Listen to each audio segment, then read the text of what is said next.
Bonjour à toutes et à tous.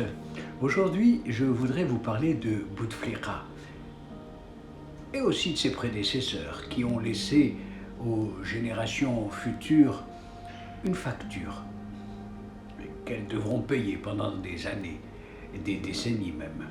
Mais au-delà des questions d'argent, de corruption, de fortune colossale amassée par une nomenclatura de parvenus, la facture de la fracture sociale risque de faire sombrer la société algérienne dans les affres d'un conservatisme primaire, pour ne pas dire primitif.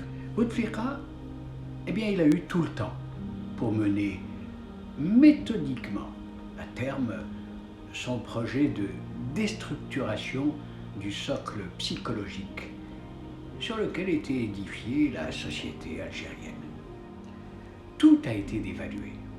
La monnaie, les relations humaines, les relations internationales, le respect dû aux femmes, l'éducation des enfants, la dignité des aînés, l'histoire millénaire, la culture et bien évidemment la religion.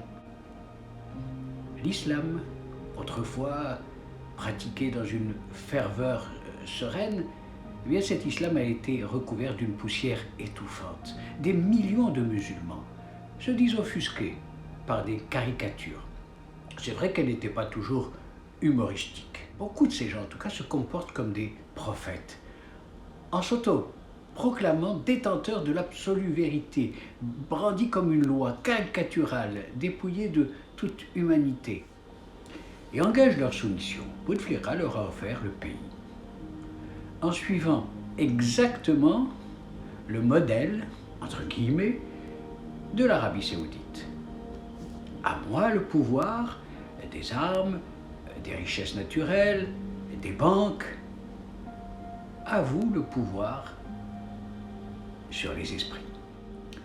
Si autrefois on disait « je t'offrirai une gazelle », aujourd'hui Bouteflika a offert une méga mosquée, tout en allant se faire dorloter dans les cliniques suisses, françaises, aux frais d'une princesse sacrifiée sur l'autel de la haine. Qui de nos jours peut envisager un futur apaisé? Qui de nos jours peut prétendre vivre en paix, en sécurité? Quelle femme, surtout jeune, peut se promener sans être interpellée vulgairement? Quel citoyen n'est pas à l'abri de la hogra?